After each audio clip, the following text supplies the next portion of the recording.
Hello on the Daily Fam. Welcome back to the podcast. In this episode, I'm giving you hot takes on all of the rising signs. A few weeks ago on my TikTok, I did random observations about Scorpio risings.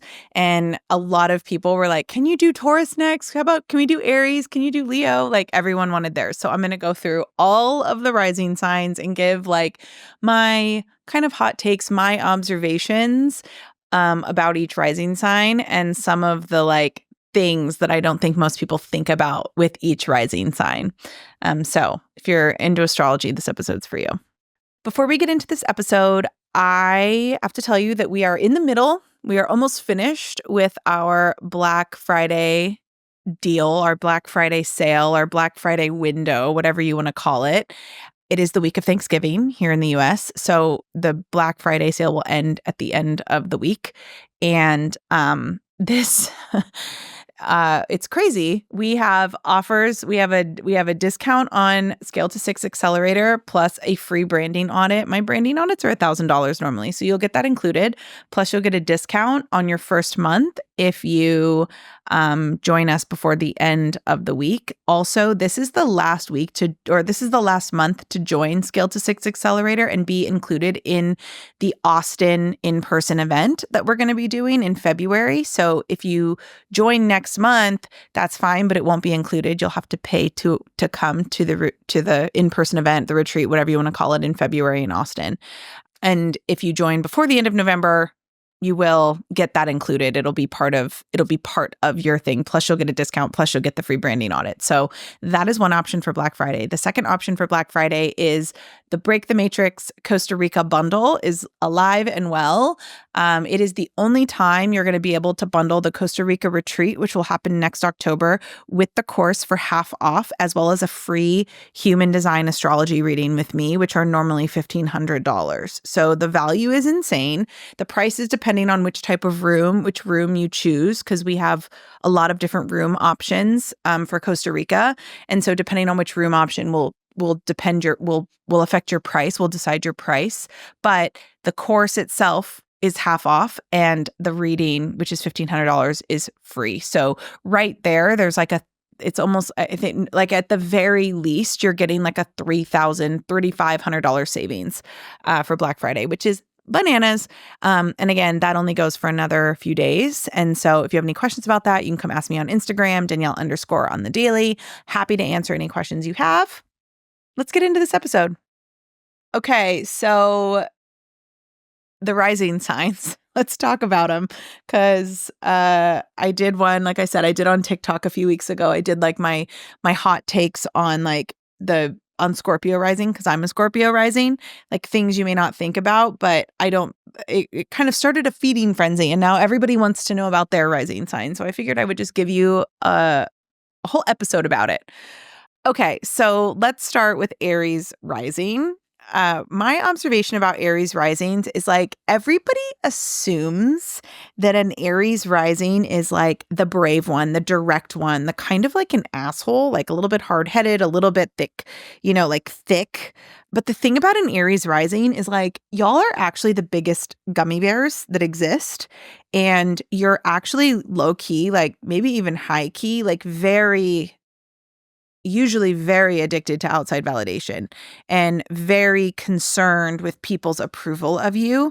And it makes you this it's a very, it's a very soft energy. And I think a lot of Aries risings pretend not to care about anything, but you do really thrive on applause and you do thrive on admiration. And I think that that's something that a lot of Aries risings really need to own, because I think the more an Aries rising pretends that they don't care about those things, the more unrelatable and the more they repel people, where the more an Aries rising can just own the fact that they actually really like when people cheer for them, and they really like being recognized for what they're good at, and that they, their feelings get hurt. I think they're actually it makes you more relatable. And I think there's this obviously it's a fire sign, so you have this fiery independence about you as an Aries rising, but they also want people to lead. They don't want to lead all the time. And that's something I relate to a lot as a predominantly fire. My chart is predominantly fire. And I I really resonate with Aries risings when they kind of get to the place where they're like, I don't want to lead all the time. Like I can be a leader and I'm a great leader and I'm really decisive and I make bold action, but like I don't always want to have to be the one to do that. I think I really love that about an Aries rising. And so Aries risings like really need to like decondition the part of their brain that thinks they always need to be in control, or that showing vulnerability or showing, of wanting to be taken care of, wanting to be held equals weakness. I think the quicker you decondition that part of your brain, the more you're actually going to attract the right people. And obviously it's a rising sign. So it's like, it's how people perceive you. And if people can perceive you from a more authentic place instead of this, like, I have to be in charge, that like, I have to be in charge, I have to make the rules, I have to be the one. I think that energy is great in certain situations, but it can also make you very unrelatable, and not unrelatable in like I'm all for being unrelatable when it comes to my dreams and my goals, but unrelatable in that like people don't ever feel like they know you and they don't ever feel like they can connect with you. I think the way to like really get through that is to acknowledge that you don't want to be in charge all the time, and to also acknowledge that you're actually like a very compassionate, loving human being, and really letting people see that side of you more. Let's do Taurus rising. I like wrote notes for myself so I didn't forget any of the signs. Because I've done that. I've skipped one and then people are like, you didn't do Cancer. And I'm like, oh my gosh, I'm so sorry. Okay, so Taurus risings, everyone talks about how like steady a Taurus is and how consistent a Taurus is and how like there's this like stability to a Taurus. But the thing that I think most people don't realize about Tauruses is that like secretly they're all about aesthetics. Like Taurus risings, like y'all just want everything to look good. Like you don't actually necessarily care how it gets done as long as it look good. You're also very, very, very competitive. You really are better at everything that you set your mind to. Like if a Taurus rising decides that they're going to be really good at something, like they're really good at it. And that's like really, I think, really important to recognize about a Taurus rising, because there is like I said, there is this like undercurrent of competitiveness. And you wouldn't ever assume that of a Taurus rising because there's this like steady energy from them that they're just like consistent, reliable, but they're some of the most competitive people I know. And I think secretly a Taurus rising is always like judging the competition. Like there's always this like, I don't know. It's this like this urge to just size up everybody around you.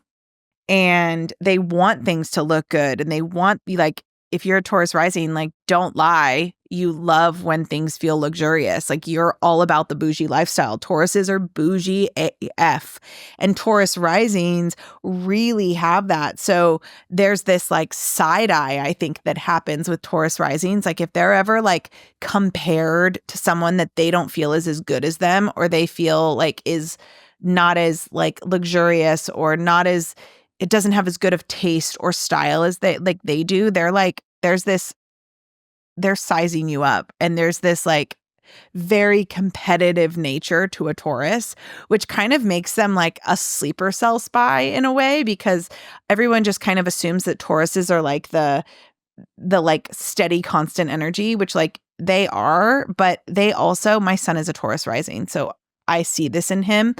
People just think he's like the guy's guy, or like the friend's friend, the girl's guy that like everyone just loves, and like is just like a reliable friend and a reliable energy. And he is a reliable friend and he is a reliable energy, but he is constantly sizing up the competition. And when people think that they're like ahead of him, like he's already beat them in his mind and he's already on his way to do it. So I guess like my advice to anybody is like, don't mess with a Taurus rising. If you're going to try to compete with them, like you better be like prepared to like give your best performance ever, because the Taurus always is, because that's their standard of excellence. The Taurus rising has a standard of excellence that's just so high. And if you're going to come in and like try to beat them, you better be prepared to put in your best work, because they will be, and they've already like assessed the situation from every scenario, and like they already know 5 paths to victory.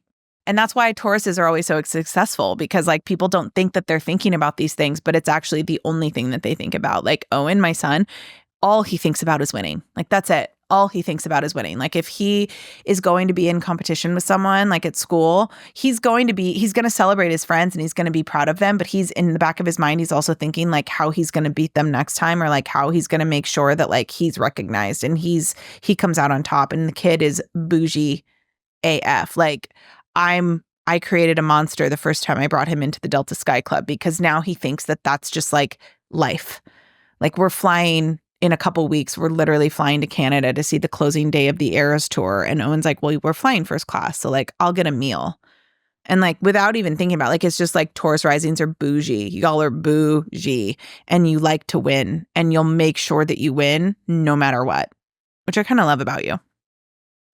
Okay. Gemini rising. There's this like social butterfly, I think, opinion of a Gemini rising. Everyone just assumes like a Gemini rising is like the most talkative, social, happiest person ever. But like Gemini risings are actually very selective at who they will be social butterflies with.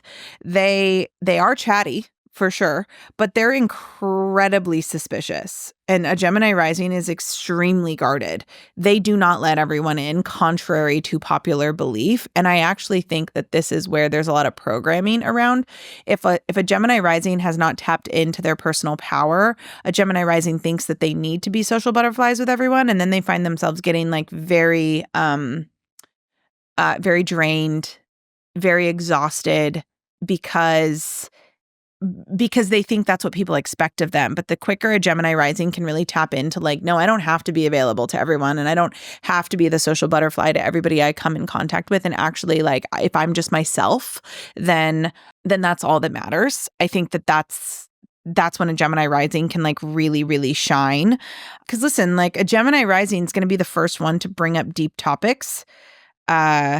They'll be the first one to talk politics, but they're going to keep their true feelings. They're going to keep their motivations. They're going to keep their like unfiltered opinion quiet until they know that they can trust the person. It's almost like they're playing a game. Like they keep their opinion locked up. They want everyone else to talk about it, but they're going to keep their opinion locked up until they know that they are with a safe group, or that like it's worth their time to share their opinion. Because again, Gemini rules the mind. So they're very smart and they're very intelligent people, but not everybody can like handle that level of intelligence. So they're really selective at who they give their like brain to, essentially, which is really cool about a Gemini rising. Because I always know when I meet a Gemini rising, like I'm always like, I am going to make sure that like I get in the VIP squad of this person. Like if I really like them, I'm going to make sure that I'm going to get in their VIP squad, because I want them to tell me their darkest secrets. I want them to tell me their like wisest observations, because I know that they have them. Like a Gemini rising has all the hot takes, but they're very guarded at who they give them to, which I think is not always like expected of a Gemini rising. Okay, a Cancer rising. Cancer is known to be the nurturer of the zodiac, right? The like caretaker, the mother willow. Like I call Cancers the mother willow energy of the zodiac. If you've ever seen Avatar, I always call Cancers are the Awa, right? The tree that they're all divinely connected to, that like knows all the secrets, that like is the intuitive, like medicine woman, right, of the clan. And that is true, but not a Gemini, a Cancer rising is very much a control freak, and they're very controlling over their relationships. They're very controlling over their environments. They get very possessive over their partners, and so I think if you're with a Gemini rising, or not, sorry, why do I keep saying Gemini? If you're with a Cancer rising, or you are a Cancer rising, learning to release some of that control is going to serve you in relationships, yes, you have this like, and it's like it's two-sided, right? Because on one hand, you have this like very beautiful way of knowing what is right for you and what is not. And you have this way of like, you need things to be just as you need them. And if anyone messes with your like very carefully curated world, then you kind of turn into like, you get very angsty and you like plot revenge. No one holds a grudge like a Cancer rising. And that, I think there's really good things to that, because like people don't really mess with Cancer risings, because Cancer risings are, that not only are they intuitive AF, like you know what people are thinking, and then you kind of can like take advantage of that from the back end. But to take advantage of that is only a positive thing if you're using it to like better the situation, where I think sometimes if a Cancer rising is too giving and too nurturing without holding their boundaries, without holding their ground, then it turns into like snarkiness and grudge holding and like plotting someone's death. Right. And I think that's like the line that a lot of Cancer risings walk. But, you know, I always tell people, like, if they're in a relationship with a Cancer rising, I'm like, don't mess with them. My son's dad's a Cancer rising. And when he and I broke up, because I messed with his like perfectly curated world, or because not I messed with it, but like his perfectly curated world was messed with, like there was a lot of plotting and there was a lot of like intuitive digs. Like I always called him like a mind terrorist, because like he knew what to say to get to me. And that was like, you know, the toxicity. There obviously we've come to a really good place, and if you followed our story, you know that like we're friends now, but like of course there were times where like it wasn't like that, and we had to move through those moments. But don't underestimate a Cancer rising, because they come off as this like very nurturing soul, but if you mess with them, they will also end your life and hold a grudge forever, which we love about you. And also it can be challenging to work with. I love you, Cancer risings. I really do. Okay, Leo rising.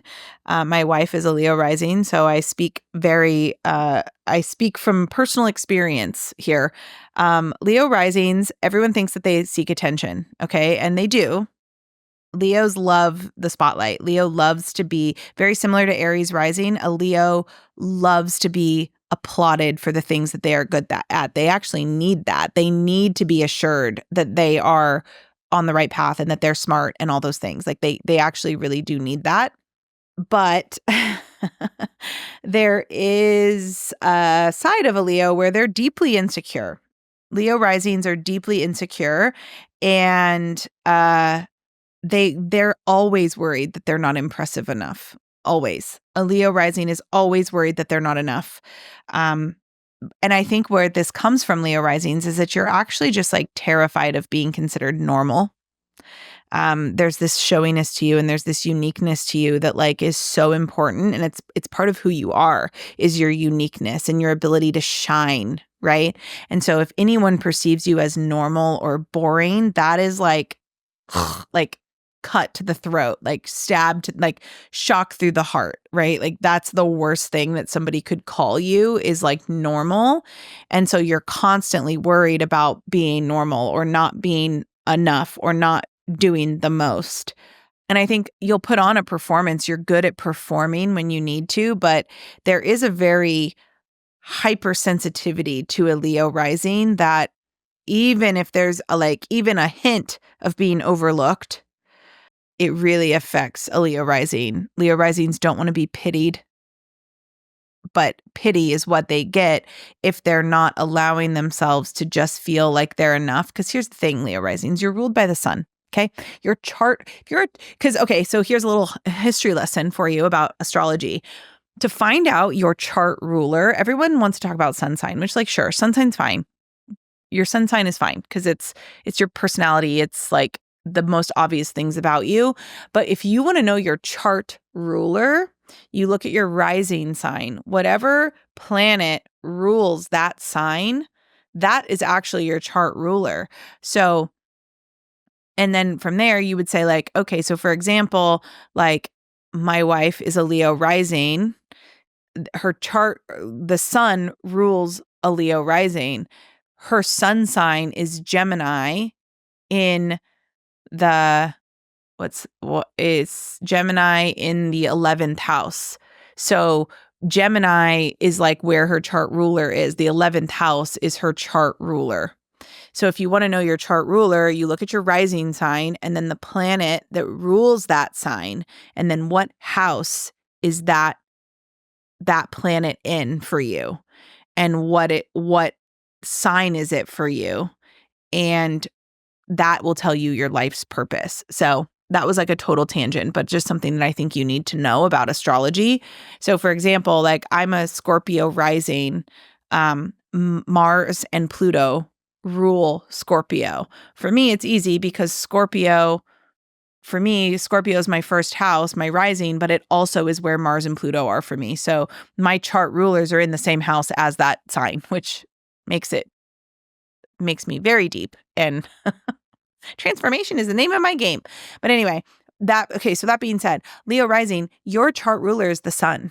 The sun is shiny. The sun is bright. The sun does not dim for anyone. The sun is always unique. There is nothing like the sun. No one provides the warmth for us that the sun does. Nothing. Not even like, sure, you can go sit in a tanning bed. You can go get like artificial light, but like nothing compares to actual sunlight, right?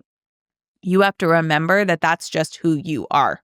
You are the sunshine, and you don't have to try. Like the sun has never once tried to prove itself to us. The sun just is. The sun comes up and the sun sets. Every day the sun sets and it rises. It like sets and it falls. Or no, it rises and it falls. Yeah, it rises and it sets. Every single day, the sun does that. And it doesn't try to be anything other than what it is. And we're just like so grateful for it. And there's nothing else like the sun. You have to start treating yourself in the same way, because if you don't do that and you're constantly trying to prove yourself, can you imagine if the sun tried to prove itself? We'd be like, bro, you're the sun. Like, you're good. It's the same thing for a Leo rising. Like, you can't keep trying to prove yourself. You got to just be you, because you are the sunshine and you are unique just by being you. And the way to make sure that people don't pity you or like tap into like unworthiness is by you realizing that no matter what, you're the sun. You're the only sign ruled by the sun. The only one.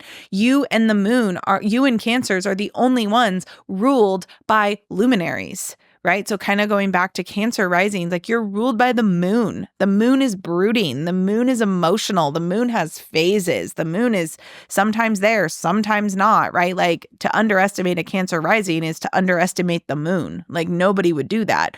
To assume that the sun has to prove itself, no one ever assumes that, right? So Leo risings, you're ruled by the sun. So lean into that sun energy.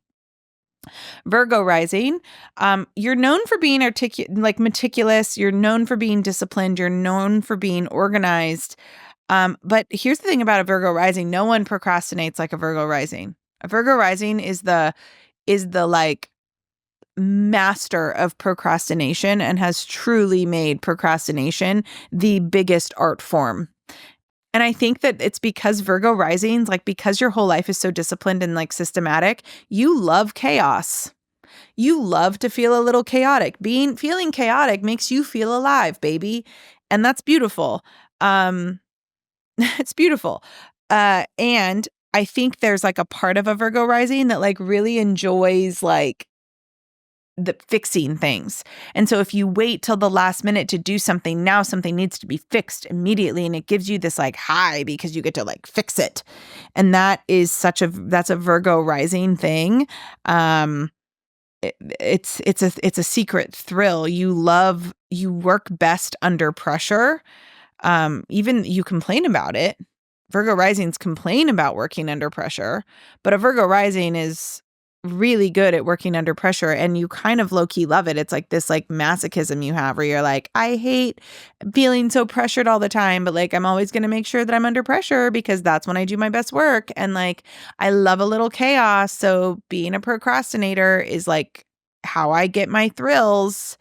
And so my advice to people is like, if you're hiring or like if you're in a relationship or you work with a Virgo rising, although they may appear to be very meticulous and disciplined, they probably are, but like they're not going to be the one to get things done 3 weeks early. They're going to get it done at the very last minute. And like, it's kind of like a really cool thing about a Virgo rising is like, I like having Virgo risings in my business because I know that they work well under pressure. And the way that my brain works, when I get excited, I'm like, we have to do this. And a Virgo rising can just like make it happen. But don't assume that a Virgo rising is going to like be your like get it done, teacher's pet, turn it in 3 weeks early, because that's just not a Virgo rising. Virgo risings are procrastinators and they're good at it. No one procrastinates like a Virgo rising. And I kind of love that. And I'm also jealous of that about them. Okay, my Libra risings. The assumption is that a Libra rising is sweet and that you're a peacemaker and that you're full of harmony. But a Libra rising is one of the most cutthroat motherfuckers in the game. No one is more cutthroat than a Libra rising, except for maybe a Scorpio rising. But I think that's why I love Libra risings, because I'm always like, I get you. Like, no one is more strategic and manipulative than a Libra rising. Like, it's just not, there's no one like it. Like, a Libra rising is very subtly controlling, and they will do whatever they need to get their way. They're the masters of keep your enemies close or keep your friends close and your enemies closer. They are the masters of like kill them with kindness, because that is exactly how they get what they want. So if you think a Libra rising is just being like nice to you, just out of the kindness of their heart, they're not. There's always a motive. There's always motivation with a Libra rising. Always, always, always, always, always. Because Libras kind of have this like duality to them, there's like this harmony, this like justice, this like right and wrong, good, bad, light, evil, right? Like there's this like dichotomy and juxtaposition between a Libra rising. It's very crazy because I sometimes find that Libras can like lie. And I think this is only if they're out of sync, if they're not honoring this like nature to them. But if a Libra rising like honors their like cutthroatness and doesn't try to prove that they're the nice one, but instead is just like, no, I'm peaceful and I'm harmonious. And if you're on my good side, that's great. But like, don't fuck with me, because like I am so strategic and I will get what I want regardless. It's always really interesting when I work with Libra risings, because I, as a Scorpio rising and as a 6-2 in human design, I have a really good projection field. So I always know the projections that are coming at me. And I've had some Libra risings in the past that like I can tell are like triggered by something I say, and like they just want to get their way. And so I'll see them trying to like manipulate the situation. And I'm always like, no, that's not happening, because like I see right through it. But I also see other people in their life who like fall for it. And none of this is a bad thing. Like, it's why Libra risings are so successful, right? Like, and this is a big underestimate. This is how people underestimate Venus. Venus rules Libra. And Venus, everyone always assumes Venus is like this like goddess of love, just like love and peace and wonderfulness. But like Venus was a goddess and she was a warrior, and Venus would walk across a battlefield of dead people to get what she was, to get her gifts, to get what was owed to her. And I think people underestimate that with Libra risings, is that yes, they're ruled by Venus, but Venus is relentless in getting what she wants. And she's gonna get what she wants regardless of how you feel about it. And she'll do whatever she needs to get there, even if it's kill you with kindness. So don't ever take advantage of a Libra's kindness, because there's always a motivation there. And it's what makes them so powerful. It's what makes a Libra so enticing and enchanting. They're an enchantress to the max. You know, and they're next door to Scorpio. So I'm always like, I get a Libra rising. As a Scorpio rising, I get you. Okay, so Scorpio risings. Here's my hot take on Scorpio risings. Okay, so Scorpio risings, our midheaven is Leo. And so there's this, people always assume, I think, that a Scorpio rising is like intimidating, too deep, unapproachable. Like, that's what a lot of people say about Scorpio risings. But like in reality, I wish that I was more intimidating to people. I wish that people did stand off a little bit sometimes. But I think because Scorpio risings, like, we're ruled by Mars, or we're ruled by Mars, and we're ruled by Pluto. And those are like deeply transformative. Like, Mars is the planet of war, right? It's the planet of action. And so then Pluto is the planet of death and rebirth. So like Scorpio risings, like, we have seen so much death and rebirth in our life that we have transformed, and we're very deep people. And so people just like automatically assume, I mean, everybody I meet within 5 minutes, they feel like they tell me their life story. And that's fine most of the time. But like the assumption that a Scorpio rising is like super intense or like mysterious or like standoffish is just not true. Like we wish we could be more standoffish. We wish that people were more intimidated by us, for sure. And I think it's like we want to be secretive. We want to be a little bit mysterious and like what we put out. I think because like here's a good example. So like what I put out on the internet, what I talk about on my podcast, like to most people, what I talk about is like very vulnerable and like people think I just share everything, like that I don't have a filter. And like, it's because the things that I've normalized, like the experiences or the things that I've gone through that I've normalized, a lot of people haven't.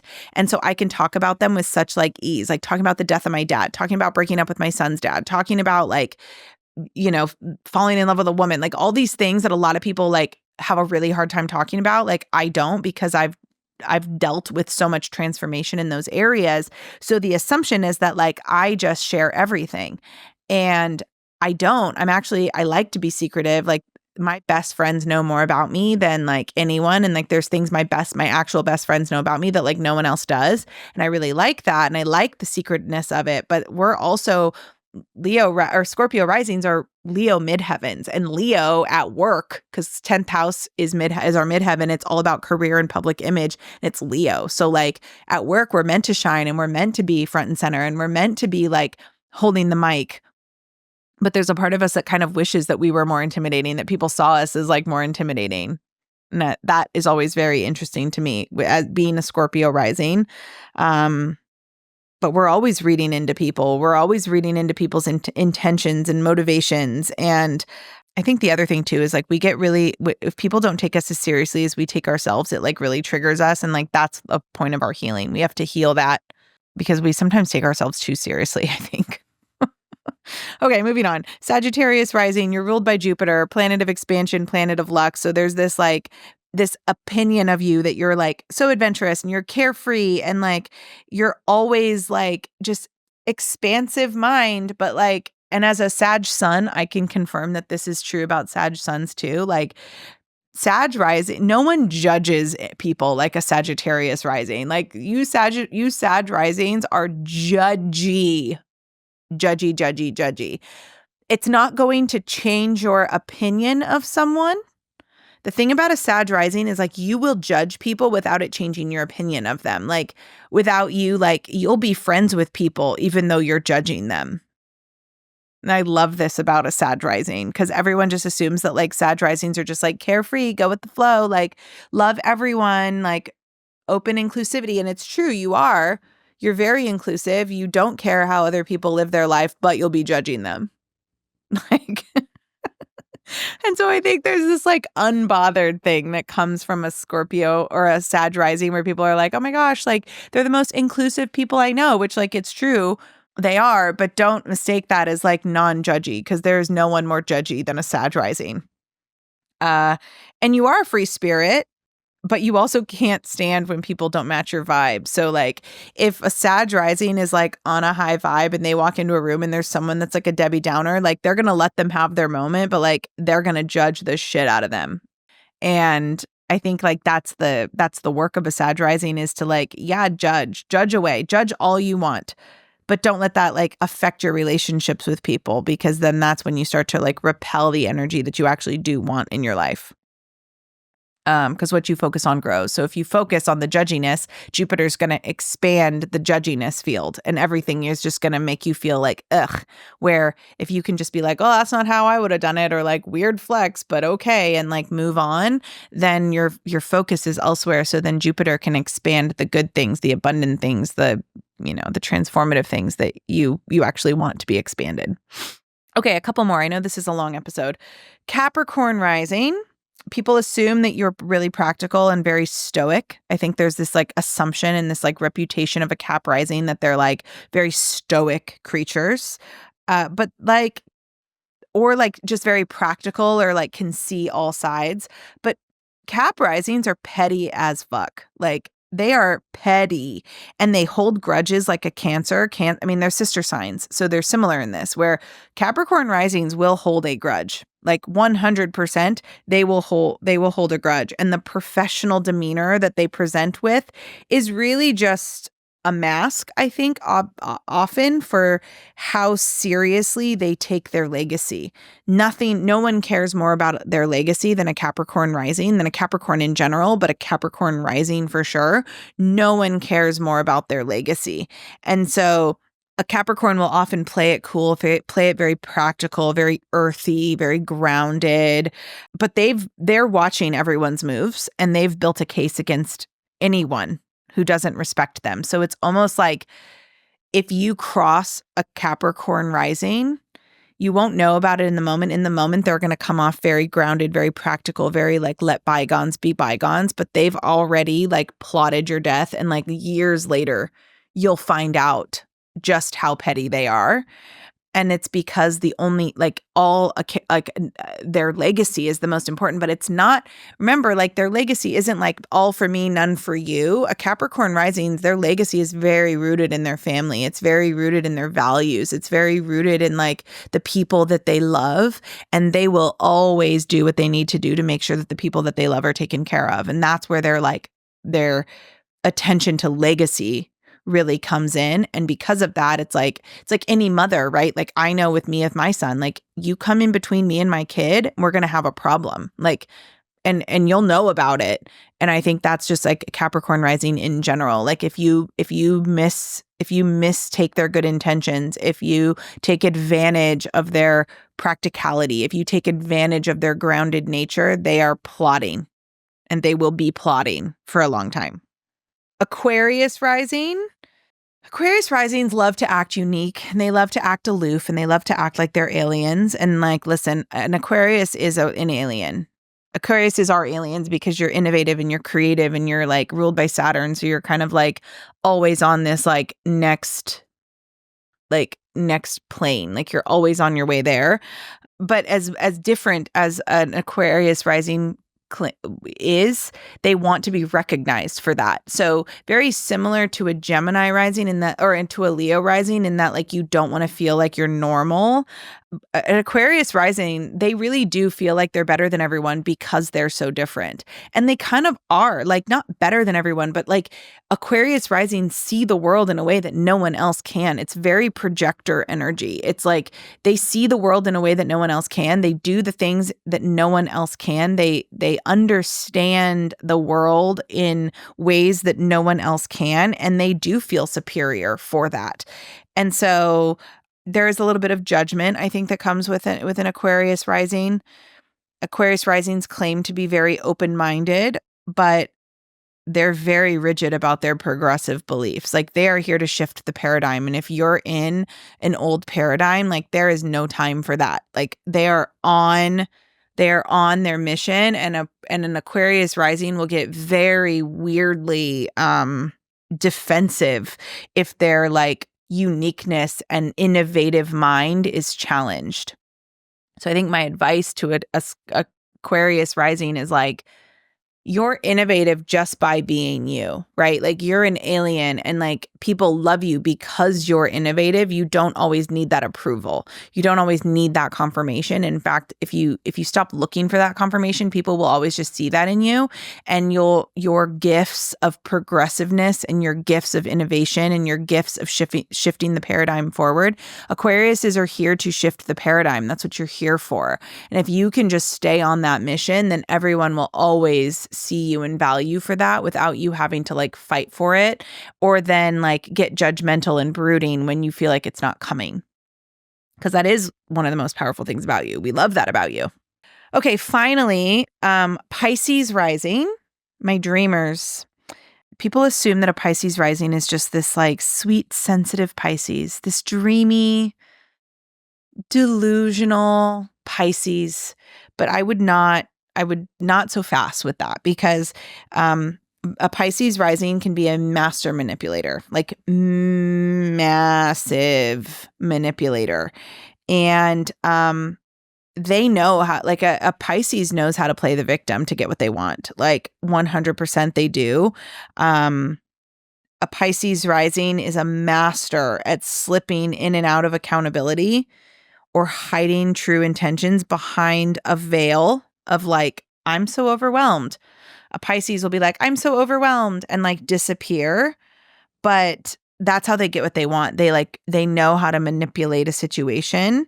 They'll very easily pull out the empathy card when they need to be, or they need to switch off. They'll pull out the manipulation card, or they'll pull out the empathy card. And no one ghosts like a Pisces rising.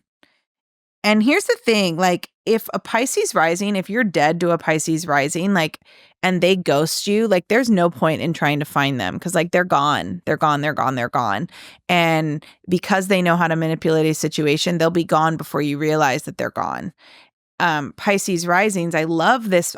There's a part of this I really love about you because like you do not deal with things that are not aligned with you. Like you are so quick to be like, I'm out. And it's like ruled by Neptune, right? So you're just kind of like, you're in a dream state all the time. And if somebody doesn't align with that dream state or like challenges that dream state, it's very easy for you to like shut off and go cold and ghost. And I think that's a really positive quality. And I wish that more people could switch off like that. The thing I'll warn you about and the thing that I'll remind you of is like, if we set boundaries right up front that like you will not be entertaining low frequency, you're not going to be entertaining like,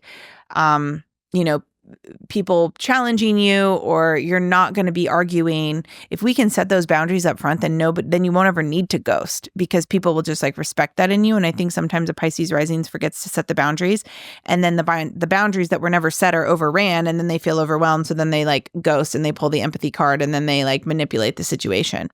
So everything can have a low frequency and a high frequency. And I think at the high frequency, a Pisces rising sets boundaries, lets people know right off the bat what they're available and not available for. So then if somebody crosses their boundaries, they can ghost and disappear. And it's like, well, they warned you.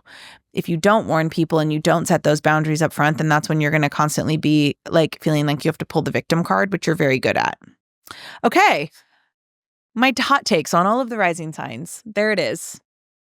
I love astrology, and like astrology too, like will tell you, like I kind of talked about the conditioning or like the shadow frequency of some of these signs.